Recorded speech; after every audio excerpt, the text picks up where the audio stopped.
Tornano i dubbi sul futuro di Colcavalier. I lavori proseguono, ma resta l'incognita economica. I soldi sono bloccati a Roma e si va avanti con le anticipazioni della Regione, ma la prosecuzione del cantiere non sarebbe a rischio. Abbiamo delle garanzie, abbiamo delle delibere della Giunta regionale, provvedimenti del Consiglio regionale, quindi si tratta di superare soltanto quel disagio che fa sì che oggi per avere il pagamento bisogna aspettare un anno e mezzo. Qui c'è un problema di liquidità. La copertura finanziaria c'è, perché sia da parte dello Stato che da parte della Regione.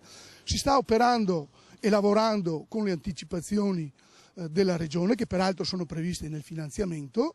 Insomma, nonostante le tante voci e le preoccupazioni, tutto si limiterebbe a problemi burocratici. I lavori proseguono a ritmo serrato e gli obiettivi previsti dal cronoprogramma sono ormai vicini. Pensiamo tra qualche mese addirittura di abbattere il diaframma della galleria per quanto riguarda la parte tecnica, e quindi questo vuol dire che le imprese stanno per fortuna ancora lavorando. Per un'opera che va avanti ce ne sono tante altre ferme sulla carta.